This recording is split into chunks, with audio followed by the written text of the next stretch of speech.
Okay, welcome in. It is Saturday. It's time for the Saturday edition of Total Bases. That's why we're an hour later, because we want to go before last call. Also, we might stay up a little later on Friday night. I know I get up early on Saturday morning, Tokyo Brandon, because the KBO starts at 4 a.m. on the East Coast Saturday morning. So, I'm usually up quite early to watch those games. I was this morning. I'm going to go to you first, Bryan Leonard. We're going to kick the show off with Dodgers Padres. Yesterday, you had sort of alluded to the fact on the show that you were looking at the Padres, weren't sure you were going to get the price that you wanted.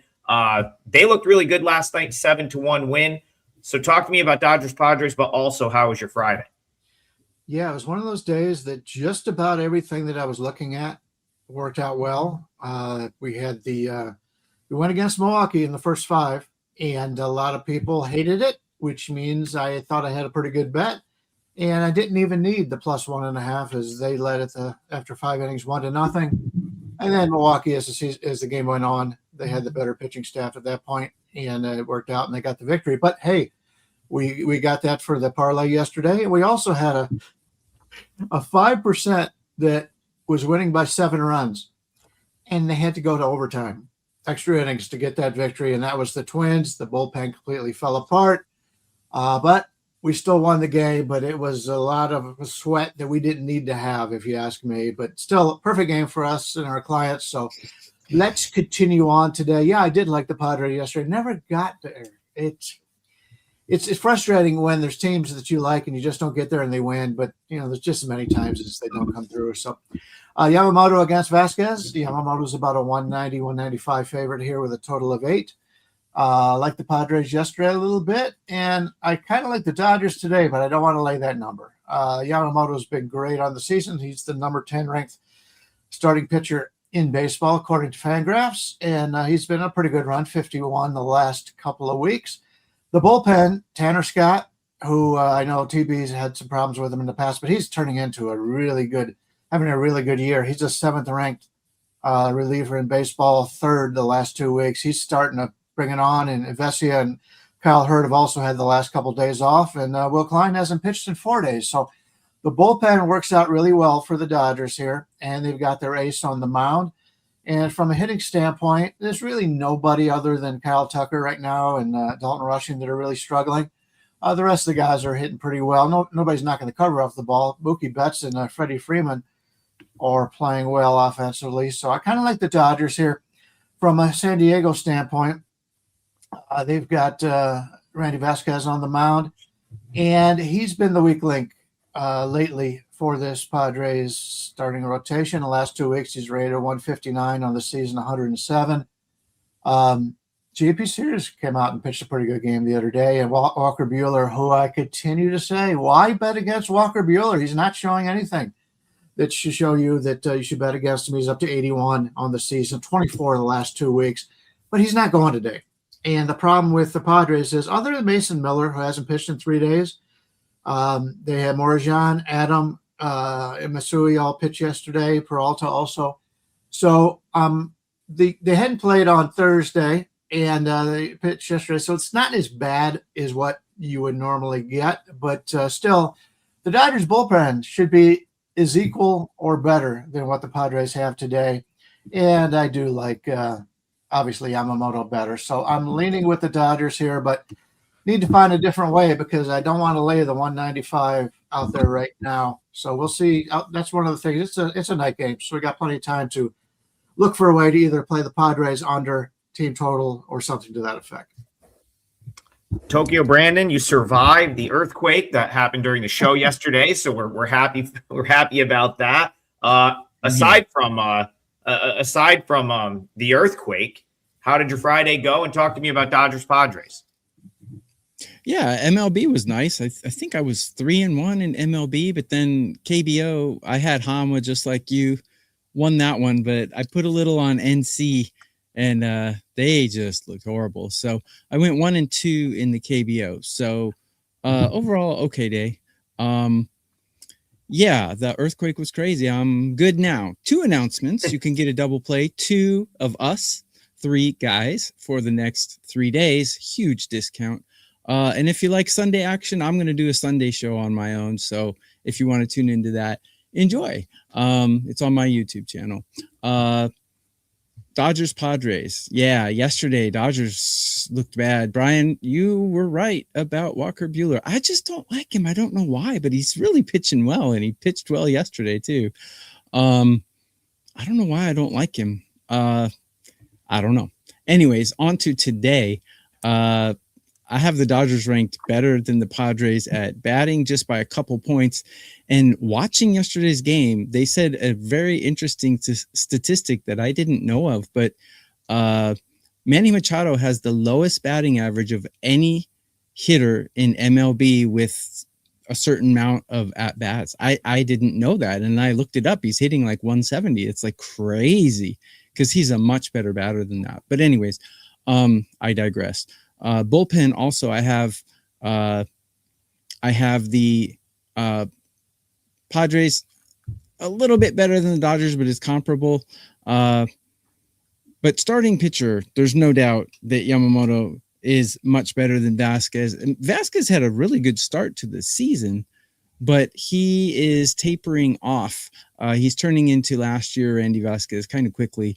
I don't think there's any way you could go against the Dodgers here, but the price is not justified because that's way too big of a price considering these teams are not that separated as far as talent is concerned. Just record-wise, they are. But if you look at current form, Padres are actually playing a little better than the Dodgers right now.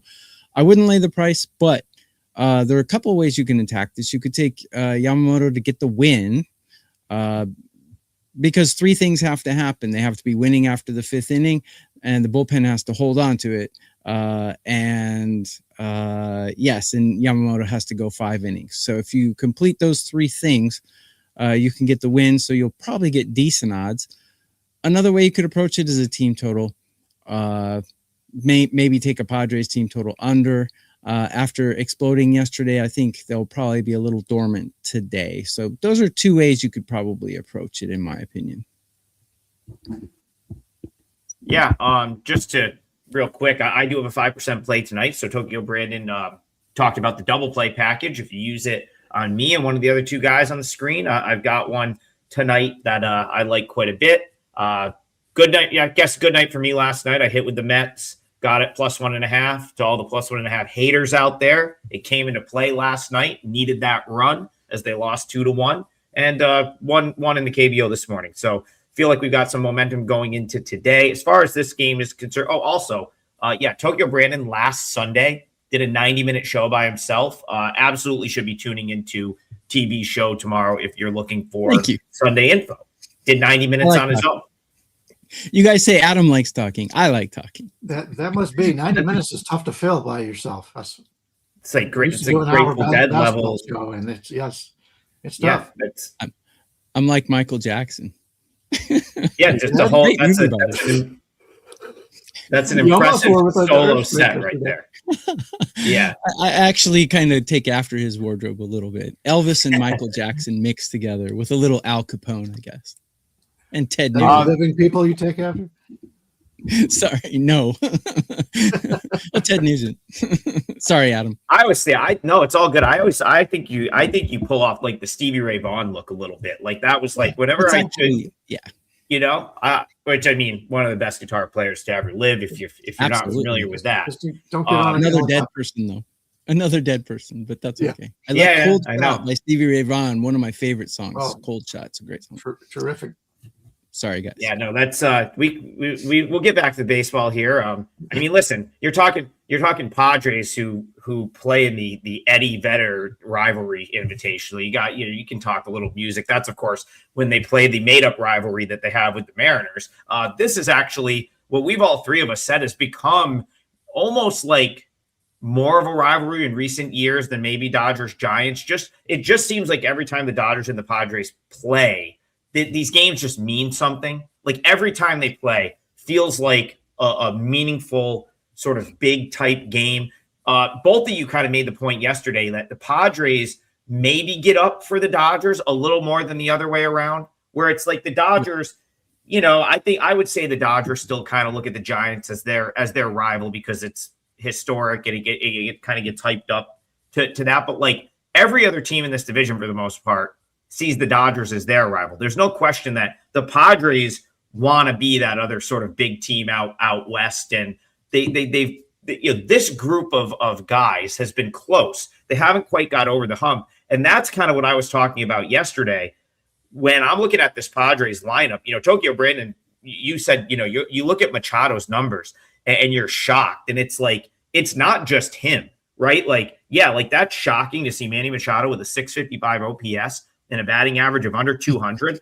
What about Jackson Merrill hitting 209 with a 617 OPS? What about Fernando Tatis with a 718 OPS? He's starting to come around a little bit, but this is a guy you expect up in the 900s. I mean, supposed generational talent, and he's underachieved.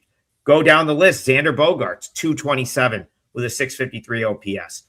I guess the point that we started to make yesterday, which sort of came true, was that if the Padres start to collectively produce, this team might rattle off quite a few wins. They have the best bullpen. If you go pound for pound, and then you take the high leverage guys and sort of prioritize them, Padres have the best bullpen in baseball. Like when you can go to Miller and you can you go look top to bottom, that's the best bullpen in the league. If all these guys start to hit, the Padres are really going to start to win games. I actually would take the 1.5 here. If Vasquez can keep them in this game, I think it'll be a game. And so that's the way I would look, as Padres plus 1.5, but a very interesting game. I would not be dying to play against this Padres team right now. There's too much potential upside with the lineup relative to where they've hit to this season. And Tokyo Brandon Machado is right up at the top of that list with, I mean, is the guy going to hit 186 all year? Probably not. No. But the Padres are kind of like that girl that you meet in the bar after you've had 3 beers. She looks really good, and then you take her home and wake up the next day. That's like betting money, and you're like, you wake up in October, and that's what they look like, 100%. All right, we'll move it on to a different game. First, John says, why does Triggs' hair always look like he's been up for hours? I have been up for hours. I think I was up at 4:30. That the Hanwha Eagles started at 4 a.m. East Coast time. There's JP. He says, yeah, he has been up for hours. I'm in a hotel in Towson, Maryland right now. I've already been to Whole Foods. I bought a whole bunch of stuff at Whole Foods at 8 a.m. this morning. So I got the organic energy drinks. I got my berries here. Still finishing my breakfast. Yeah, I've been up for 5 hours. Already got a 5%er out. So no, we're cruising so far this morning, and we're gonna get to and the show's an hour later for us today. So our weekday show starts at 9. I feel like I've been up all day at this point with this show starting at 10. Okay, let's go to this one. A couple people in the chat want to talk Phillies Mets. I sort of, I ran to the to my book and to the WagerTalk site to lock in the Mets as soon as they fired Carlos Mendoza yesterday. Of course, we talked about it on the show. Shout out to the legend Dave Koken. He was a big proponent of, soon as a team fires their manager, especially when they're good, when it's a team, not when they're a good team, but when it's a team, Bryan Leonard, that was perceived as good with expectations and came into the season with expectations, and then they fire their manager, these teams tend to start winning. Perfect example is their opponent right here. How about the Phillies? They are 37-17 since they fired Rob Thompson and since Don Mattingly took over. Is that going to happen with the Mets? I don't know. They lost last night, but if you had the plus 1.5, they cash. However, this is a much more winnable game for the Mets today. They don't have to go up against Zach Wheeler. They're actually the favorite. So, Bryan Leonard, are you jumping in with the Mets right here is the question. This is an interesting game. You mentioned the manager change. It should have been done months ago. It was the management for this team screwed that up. They have all great players on the team, spent a lot of money on the team, and then you got a manager who, to me, just wasn't very good. So I don't know. Do you really want to bet on the Mets? I've faded the Mets for so long. Now, is that the reason for them to be a favorite here? The line's about 130 out there right now. I'm seeing as low as 120 out there in Vegas if you're here. But It's about a 130 with a total of 9. Rangel looked pretty good in his first start, but he is not one of their better pitchers. Scott, I've always liked, and he's going to help him. He just came back from the IL. He missed one start, I believe, and he's back. But the Philadelphia offense is so hot right now. You take a look at what they've done. Here's looking at their top 7 guys in the lineup for the last week. Ranking in baseball: 55, 7, 4, 15, 279, 39, and 46. Alec Baum is the 279. I don't want to stand in front of these guys. Yeah, this is a good pitcher's ballpark, and we probably will see a lower scoring game. But from the Philadelphia standpoint, Duran's had to pitch 2 of the last 3 days. Kerkering, who is really coming into his own now, has had to pitch 3 of the last 4, so they're probably not going to pitch. Alvarado's pitched 2 out of 3, so their bullpen's not going to be in that great of a shape here. And the Mets are a team that, from talent standpoint, yes, they are very talented. But Devin Williams has pitched 2 out of 3. Weaver's pitched 2 out of 3. Rayleigh's pitched 2 out of 3. Same for Brazelbon. So their bullpen's not in that great of shape here.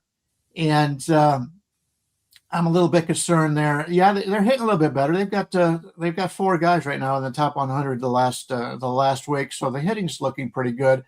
With the bullpens the way they are, I kind of may take a look at the over here. We're looking. You can get 9 at pretty close to even money, plus 100 or maybe minus 105 here. Slight lean to the over. Don't know if I'll get there on the Mets. I need to see the Mets win a game before I can make that change. I understand fully what you're saying, but until that happens, I'll wait a game or so. Yeah, I listen, Bryan. I like the idea of the Mets catching the run a lot more than I like the idea of the Mets laying minus 130 and needing to actually win and break this now what I believe is a 7-game losing streak. Tokyo Brandon, I think after last night's loss, of course, if you played the money line, you would have lost. The Mets lost the game. Believe that's 7 in a row. So how do you see Phillies Mets, and do you agree with Bryan? Is there going to be runs in this game? Everybody, did you know that you could pick any capper at WagerTalk and get 6 days for the price of 3 at WagerTalk.com? Any of us, or you could get 2 of us for 3 days on a double play. So go to WagerTalk.com and do that. You can get 90 minutes of a Sunday breakdown from me tomorrow morning. So let's talk about this. I don't think there's any way you could bet the Mets here, in my opinion. They're just not a good team. They just aren't. And they have a losing record at home. They're hitting. I got them ranked 23 out of 30. I got the Phillies ranked 2. Just too big of a discrepancy in that hitting, in my opinion. The bullpens, actually, both bullpens are pretty good. I got Philly ranked 5 and I got the Mets ranked 8 currently. Yeah, there's an X factor here, though. Rangel is kind of an X factor. He's got 19 innings of experience in Major League Baseball. Christian Scott, 135 whip, not very good, although his surface numbers are good. I think I'd take the Phillies here. I don't think in any universe should the Mets be a favorite against the Phillies with the current rosters the way they are. That's just how I see it. I would take a flyer on the Phillies, but too many X factors, so I probably won't bet it. I'm probably a minority in that opinion, though. I don't think your opinion. Listen, the Mets probably should not be $1.30 favorite. That's insane. Exactly. Like for how they've played and for the caliber of team they're playing, the Phillies, they should not be. And I know you guys all expected me to come on here, especially after cashing with the Mets, and just run it back with them and yeah, I play them until they lose and stuff. And I'm not saying that they're not going to win today. I actually kind of do feel like they find a way. Like it's just like I think they find a way to win. But laying minus 130 to find out with this team is kind of crazy. I would have expected, like I thought I was gonna open up the odd screen this morning and see like minus 105, minus 110. And they're already up to minus 130. It was like minus 132. It's come back a little bit. So it's like I kind of am priced out here. Why it's that high? Well, Alan pretty much a AAA guy. You say he only has 19 innings at AAA, or I'm sorry, at the MLB level, but the guy's been in AAA for like 4 years. So it's like he's the type of guy that it's like, he's the type of guy you're only calling if you really need someone at that, and you don't have anyone else. And the reason he's up there right now is because Andrew Painter is probably, he was probably the guy that they expected to be in this spot. He's down working on mechanics at AAA, so they're kind of going wrangle. Like you may actually see the Phillies throw an opener ahead of him. They did it last time he pitched. And if he can give them like 3 or 4 innings of like bulk relief, they're going to be happy with that. That being said, Phillies have used a whole lot of bullpen this week. Look at every game they played with the Nationals. Went down to the 9th inning. They needed a timely hit to win. Last night, they have to go to Johan Duran. I believe Duran's pitched multiple times in the last few days. So I'm with you, Brian. If you can get an over 8.5 here, like my projection has this 8.9. That's probably enough. I think over makes a lot of sense. Soto had a 2-run home run that was pulled from the clouds last night. They've also been a little bit unlucky. They're bad, but they've been a little bit unlucky as well. So Brian, I'll go with you. I like the over. I don't really want to pick a side. I like the over. I do have a play I really like. I'm going for my 4th straight 5% winner. So I did have some rough luck earlier this week, but the 5%ers this month have been really good. I've got a 5%er that goes tonight. It's up on my page. And of course, you can get it as part of the double play package and grab one of the other guys as well. Mark Lambert. This one's very interesting. Brian, I'll come back to you. He says, I like -118 Burns and the Reds. That's, of course, going to be Chase Burns. And he's going to go up against the embattled Jared Jones, who just hasn't been as good as I think we would hope that he would have been since he's come back from injury. Interesting development. The Pirates get Connor Griffin back last night. That's big for them. But they lose the game, which we kind of talked about on this show being a possibility, or at least, something that you would want to target at the price it was at yesterday when the Reds were a big underdog with Paul Skeens on the mound. Now they're a favorite, but they've got Chase Burns. How do you see Reds Pirates here? First off, number 1 handicapper in Major League Baseball the last 7 days, number 1 all time at WagerTalk going back 11, 12 years. I do have like 5 plays I'm looking at right now. I haven't put up anything yet, but there's like 5 plays I like on today's card. I won't have a 5, but I'm breaking down these other games, so I'll have some good plays up later on today. Yeah, very good matchup here with the Burns and Jones. Burns about a 115 favorite here with a total of 8. Cincinnati yesterday, and I talked about that lineup from 1 to 9 yesterday, and they started coming through a little bit. They had a pretty good offensive game, and I think we're going to get better days ahead for the Cincinnati offense. Burns has been terrific. He's ranked as number 8th pitcher in Major League Baseball, and in the last 2 weeks, number 14. Brady Singer, by the way, number 12 the last 14 days, a guy that I've made a little bit of money on lately, and he's still getting underdog value. Maybe we'll see that again when they play tomorrow in the series finale. But the Reds had to use a lot of bullpen yesterday. The top 4 guys that they used at the end of the game all had to be used. They didn't have to be used on Thursday because I don't think they played on Thursday. But that's something to keep in mind here. From the hitting standpoint, yeah, they've got some guys are struggling. But overall, I think Blake Dunn, by the way, he's been leading off for them. I believe I read something this morning that he's possibly going on the IL. That will be a concern a little bit there. Maybe they'll bring somebody up. Or they've got Marte, who's looked really good in the minor leagues, and every time he gets in the majors, he struggles a little bit. Maybe he'll take his place, but we'll have to see. But I do like Chase Burns. Not enamored with the Cincinnati bullpen. Okay, from the opposite side, we're getting Pittsburgh, and as you mentioned, that bringing back the rookie was very much a surprise to me. I didn't know he was ready to come back that early, but he came back and batted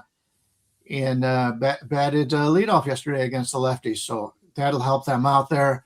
From a pitching standpoint, Jared Jones, yeah, his numbers haven't shown that he's gotten back to his full self, but I kind of like Jared Jones. It wouldn't surprise me if he pitches a little bit better here. Bullpen situation. Soto pitched on Thursday, did not pitch the 3 days prior, did not pitch yesterday. So that helps him. Santana is also out there. I'm not a big fan of this bullpen. I talked about Mason Montgomery yesterday. He didn't really pitch very well. He's pitched the last 2 days. He won't be in there today. So I'm looking to fade the bullpens a little bit here, and I'm liking the offenses. And you're getting basically a line of 8 here. Even seeing a couple places out there, if you're looking to lay the 7.5, you can lay about 25, which isn't terrible. But I think the offenses are on the upwards trend. And as much as I like Burns, and I think Jones has the ability, I don't want either one of these bullpens. So unless Burns is going 7 innings of shutout ball or giving up 1 or 2 runs, I think this could be a higher scoring game. So I prefer the over. I'm going to wait it out with 2 somewhat big name pitchers. Maybe we can catch 7.5 instead of 8s right now. If we get a 7.5, I'll be on this over. Tokyo Brandon, I'll throw this to you, but before I do, something that I don't think maybe got enough attention. I think if these were bigger teams, it would have. So Jared Jones, in his last start, he misses a year because he has to have elbow surgery. His last start, he takes a 90-mile-an-hour comebacker off of his elbow and has to leave the game. He's in Colorado. He's finally starting to put together a good start. He's out there, 3 innings. I think this is the 4th inning. He's only given up 1 hit. He's looking good. And he takes 90-mile-an-hour comebacker off of the elbow he just had surgery on that he missed a year with, and he leaves the game. So, this is his first start since then. I think you could say that that's a pretty big concern if you're looking to back the Pirates here. Does that play into how you're seeing Pirates Reds at all? Yeah, I kind of like what I saw in Jones. I mean, his command is there. He's within the acceptable range, but the results just aren't following. I don't think he's pitching too poorly, but you're right. The injury is a little bit of a concern. Burns has been awesome. Striking people out. He's got a great walk to strikeout ratio. The Pirates were one of the top hitting teams until hit a little bit of a slide here. The Reds were one of the worst hitting teams, and now they got De La Cruz back. They got some guys back, and now they've moved up to 18 from 28 in 2 or 3 days. So I think the Reds are pretty hot here. Like Bryan said, though, not too enamored with the bullpen. Pirates bullpen is dealing right now. So I think I might take the Reds in the first 5 here if I were to play the game. I have 2 4% plays out in MLB today. You guys, Adam has a 5. And Bryan, did you say you have a 5 or you're thinking about it? No 5 today. Okay. So, but you're going to put something out. So all of us will have something. All of us will have something out. So it's a great day to take a double play, Adam and Bryan, or Adam and me, and ride with us. I would take the Reds first 5 maybe because like Bryan said, I don't like the bullpen very much, but I love Chase Burns.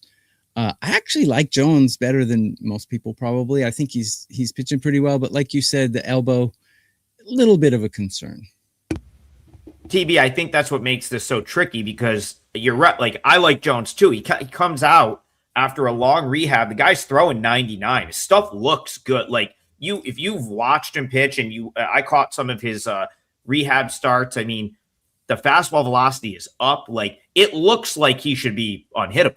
And then he kind of came out and, had that start against the Twins where he wasn't that good. But at times his stuff has looked good. And then last time out, he looked like he was starting to build toward what would have been his best start. And then you have the bad luck of getting hit by the comebacker. I don't really know how to evaluate him at this point.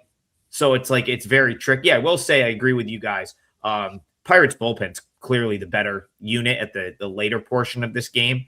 So I think Reds does make sense. If you want to back the Reds, I do feel like first 5 probably makes more sense because you're just isolating Burns. But yeah, Reds we talked about earlier in this week. They're another team I kind of as soon as Ellie came back, I thought I was going to gravitate toward them more. So I don't really want to bet against them.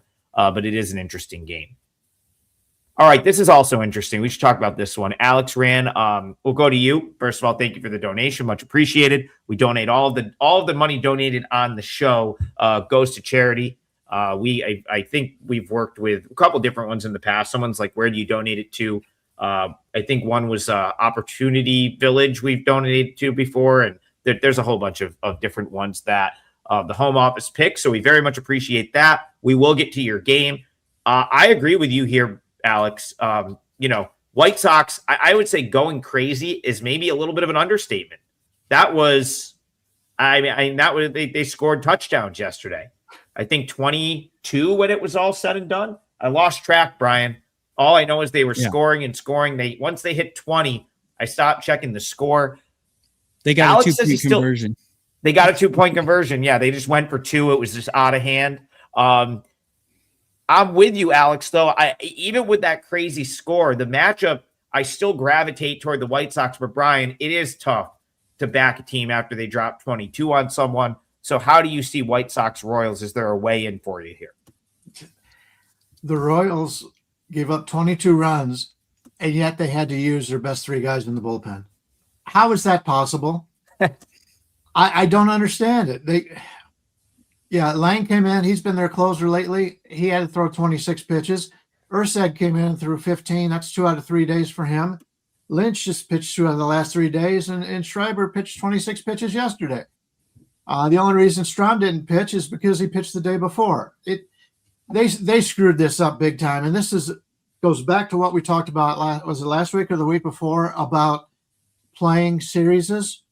If I'd have known that Kansas City was going to blow their best relievers in a game in which they give up 22 runs, I would not want any part of Kansas City. And the thing is, Kansas City has played really well against the White Sox until this year. They've taken advantage of a bad White Sox teams. But now, what's Kansas City going to do? They've got Michael Walker on the mound, and he's been very good. But, it's 32 on the season, but 75th over the last 14 days. He hasn't been pitching that great, but he's been okay. But what are they going to do from a bullpen standpoint in this game? I don't understand it at all. They did get Bobby Witt came back from injury yesterday. He DH'd, and that helps them a little bit here. So hopefully he's back and able to contribute. But, with the injuries they've had, Pascatino's out. India hadn't done much, but he's been out for a while. Garcia, people were excited about his season at third base, and he's out. So, and Kyle Isbell, Vegas product, by the way, is also out. So they're missing half of their starting lineup and their entire bullpen here. So there's no way I could play Kansas City. I would have loved to come back and play a team that got embarrassed like that, but they're going against Martin, and Martin has been pretty good on the season. And the line, honestly, is kind of cheap on the White Sox in the 140 range. So I'm not going to lay 140 on a team that just scored 22 runs, but I really wanted Kansas City, and I can't back them because of the manager's decisions yesterday.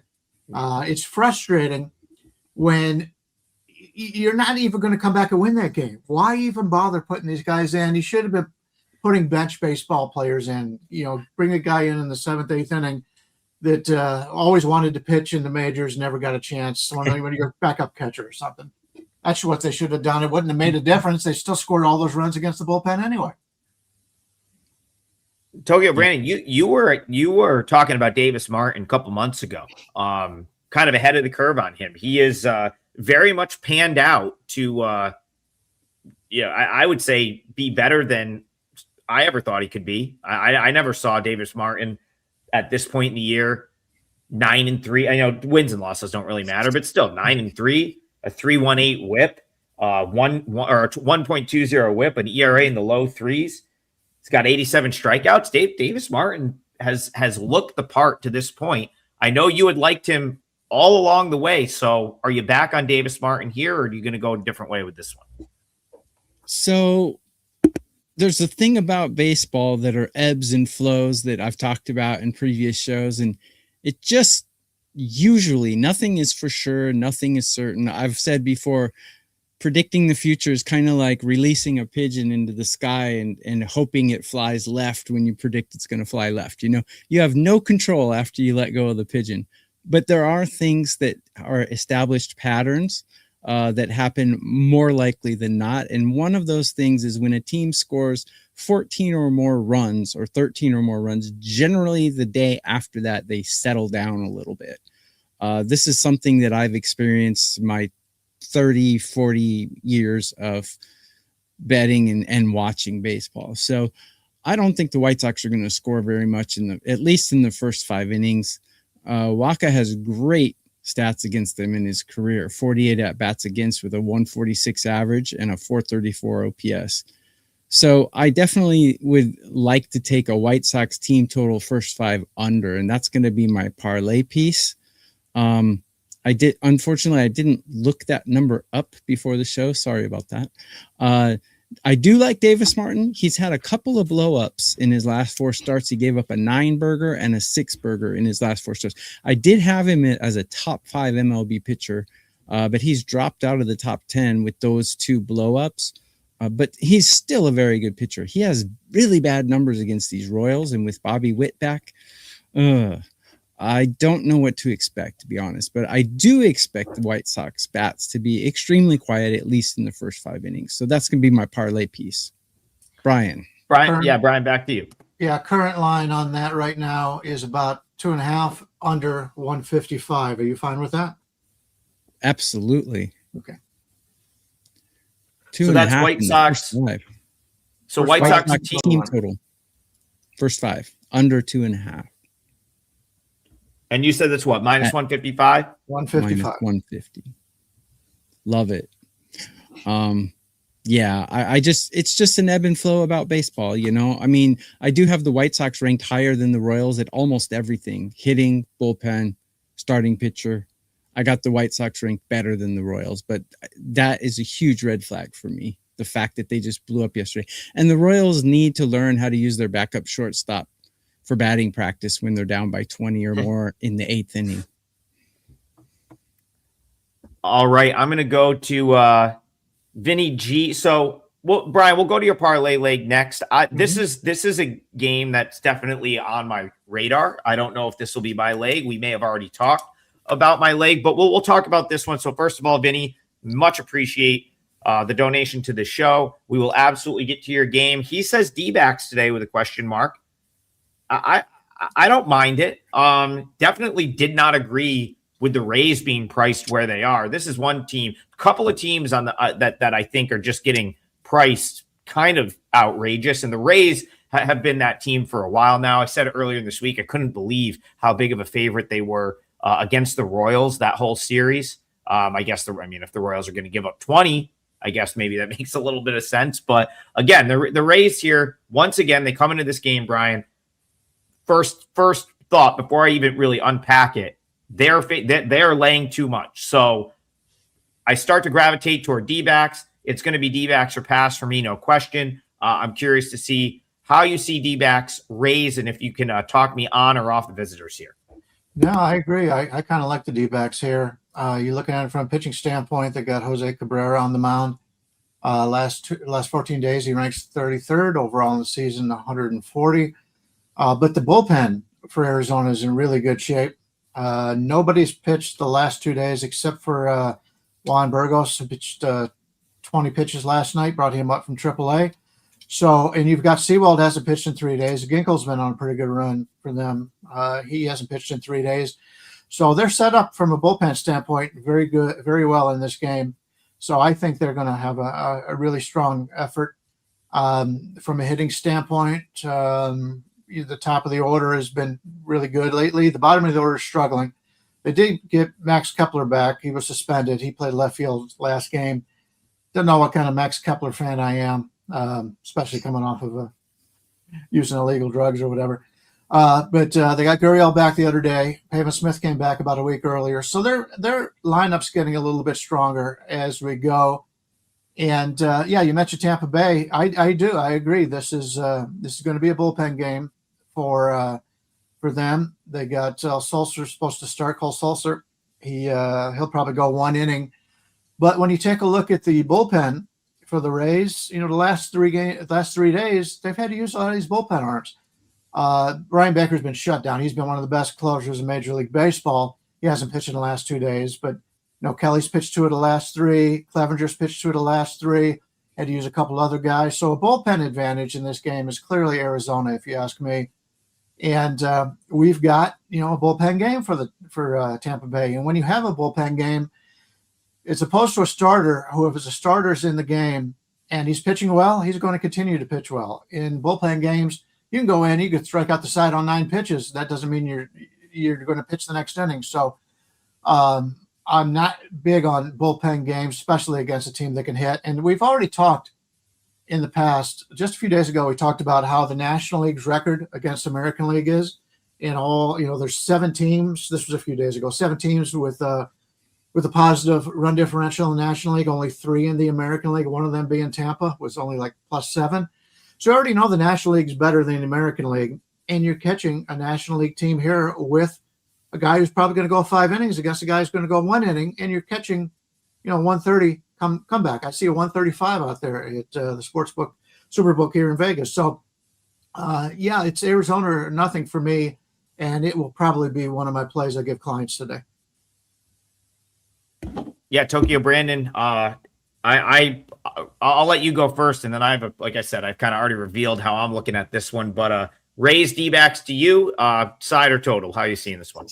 I don't really have an opinion on this game, so I will basically pass because there's way too many X factors. But let me plug a double play, 2 of us, 3 for 3 days, huge discount. Let me plug my Sunday show on my YouTube channel. That's it. So we can squeeze another game in, hopefully, because I really don't. If the Diamondbacks are gonna win a game in this series, it's gonna be this one. Well, yeah, you said that, the X factor here, I think, is Jose Cabrera. I don't think anyone really knows anything about him. I've watched a lot of him recently. So he was actually in Double-A for the majority of the first part of the season. He spent very limited time at Reno. I happened to catch basically every inning he threw at Reno because it was only a couple of different starts. Thought his stuff looked fantastic. He comes out last week, pitched pretty good for the Diamondbacks. He's got like a nice pitch mix. I mean, this is a guy that he's throwing 4 or 5 different pitches. He's mixing it up. Stuff looks really good. I have yet to watch him throw an inning that I haven't been like, well, this guy's got like pretty nasty stuff. I'll use the D-backs in the parlay. I'll juice the parlay up with some odds today. I'm going to go D-backs money line in the parlay. I don't think the Rays I don't think the Rays are as good of a baseball team as their record suggests that they are, and where they keep getting priced in the market. I just disagree with. I've been talking about this for a month. They again tip the cap. They had a great April, a great May, really a great June for a couple of weeks, and won a whole bunch of games. This team's not that good. Get that through your heads. This Rays team is not that good, and we're going to continue to make money by opposing them. Bryan, what am I looking at again for a Diamondbacks money line? That's going in the parlay here. Yeah, they're about 130 right now. And you talked about Tampa Bay. I haven't mentioned the hot teams, the cold teams on the season, but Tampa Bay is still the team that is playing over and above what their stats show, and the Tigers are the most unlucky team in baseball, and that's been that way for about a month now.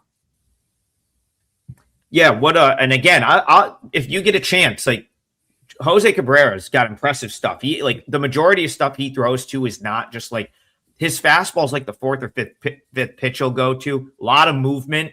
I don't think the Rays are going to be very well prepared for what he's going to throw at them. What is the what is the money line for Diamondbacks? Plus 135?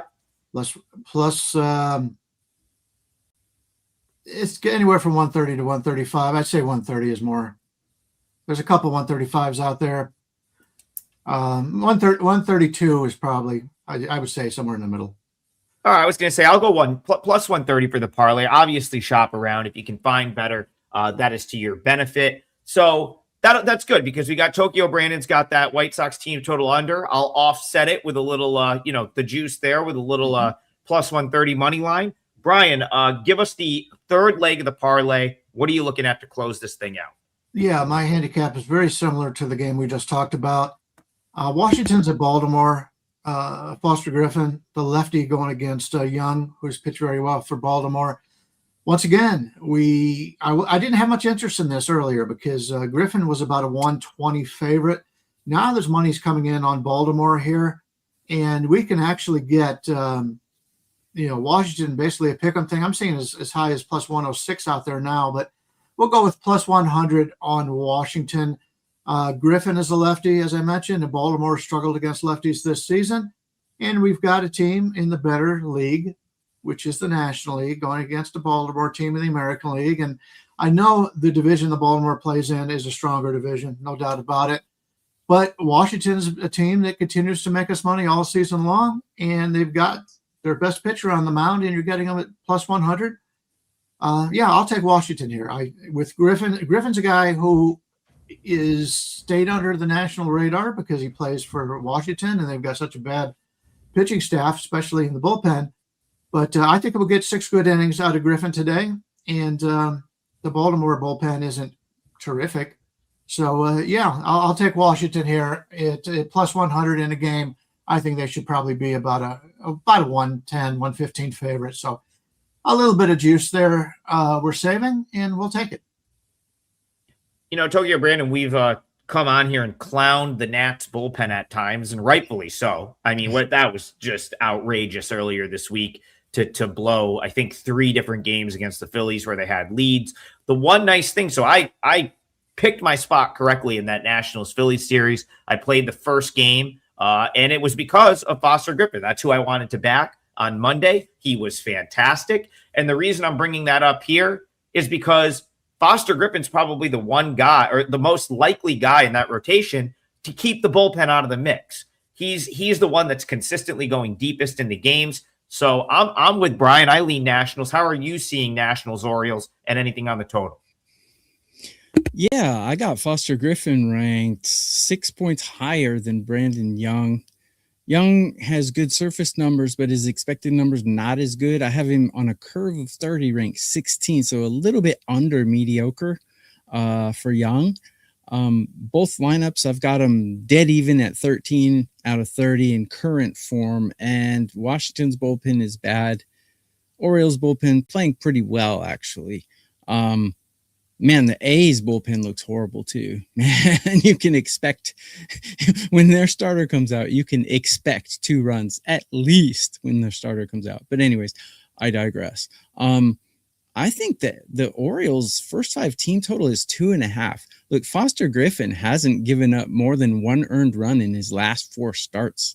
And for a lineup that I have ranked dead mediocre, I don't think they're going to get 3 on him in the first 5 innings. So I think a Baltimore Orioles team total first 5 under would be the way to go here if I were to bet it. Yeah, Bryan, what is for the parlay? What are we looking at for Nats on the money line again? Let me get back to that here. I would say plus 100. You could get upwards of plus 106 out there, but there's only like 3 places that I see that have them minus 105 or less. So yeah, plus 100 is generous.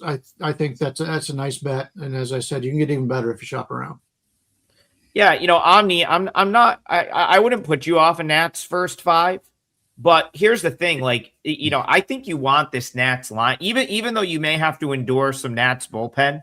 The Orioles, like Bryan said, the Orioles bullpen isn't much better. And I still think you get the Nationals lineup against some of these Orioles relievers. They could have a crooked number late there that I don't think you want to miss out on. So I gravitate more toward the full game because I want 9 innings of at-bats with this Nationals lineup, which is very, very good in my opinion. So, yeah, I'm with you there, Bryan. That is one that is on my radar for today as well. I haven't bet that one yet, but I'm certainly – I totally agree with where you're going with the Nationals. Where we're going with the parlay is as follows. We've got Nationals on the money line full game. Even money. Diamondbacks on the money line full game. That's plus 130. And then Tokyo Brandon is going with White Sox first 5 team total under 2.5 minus 155. Believe we went 2 out of 3 again yesterday. We keep going 2-1. So hopefully we can get one of these parlays home. It would put us back in the plus. Tokyo Brandon's got a Sunday show tomorrow, so make sure that you are checking him out on his own YouTube channel. Bryan, go ahead. Yeah, I just want to point out there's been somebody in the YouTube Slack or YouTube comments keep talking about us losing parlays, 3-game parlays. Hitting a 3-game parlay is tough. I mean, none of us play parlays. We always recommend to play these games straight, and I think we've won every day this week, if I remember correctly. Yeah. We just haven't hit the parlays, so we don't recommend parlays. That's a fun thing that we do on the show. There's not any professionals out there. You have to have the exact best line at the best casino at the same time for all 3 games, which is another reason why I don't play parlays. But we've got to have a way to keep us straight and let people know how we're doing. It's much easier to grade one parlay than it is 3 separate games every day. So the people that we've been following us all year long, they know they're betting every game individually, and they're all up a lot more money than what we would do in a par with the parlays, which I think we're down just a little bit so far. Yep, minus 4.59 units. So if whatever your last unit year we were up size higher than is. that. So a year and a half of doing it. So here's the thing though, we're minus 4. We're minus 4.59 units, but would be up. Yeah, if we bet them all separate. But this is the thing with parlays too. We're minus 4.59 units. We hit one and we're back in the plus. We follow it up with another one. So that's the ebbs and flows of parlay betting is you hit 2, that might spell you for 3 weeks. You might lose the next 10. You win one every 6 days, and you're in pretty good business. Yep. Yeah, so it's just again, it's something fun we do for the show. We're trying to give out straight bets that you can bet on your own as well. If you want the plays that we are for sure playing, those are at WagerTalk. I've got a 5% play I love that goes tonight. The other guys, Tokyo Brandon's got 4%ers up. Brian's going to put something up after the game. So, we've got stuff all day for you on Saturday on our site at WagerTalk.com. Once again, on the way out, hang around for last call. I think Kelly, Joe Ranieri, Carmine's coming on to talk World Cup. I think he's just printing in the World Cup right now, if I've heard correctly. 33. He's up 33 units since the World Cup started. He's been preparing for this World Cup group phase for months because he's been buying tickets. He's calling me up. Hey, and it's his birthday. I've never seen him so excited about a sporting event. So good for him. Think about. I mean, that's so tell him happy birthday for him to win during the World Cup. That's 3-4 years ago, I hit 80% during March Madness, and it was pretty much the best moment of my life. I don't know if my life will ever get better than that run in March Madness. And the World Cup comes around once every 4 years. So yeah, props to Carmine. I hope he continues it. And the best part is, if you're hearing about this now, that the group phase we still have a 32-team knockout bracket in the World Cup. So check Carmine out for that. And he will be on last call with everyone right now. So we got to get off here because they're coming up. Again, the parlay, Nationals money line, Diamondbacks money line, White Sox first 5 team total under 2.5. Have a great weekend, everyone. TB will hold you over tomorrow on his own channel. The 3 of us will be back on Monday. We'll see you guys then.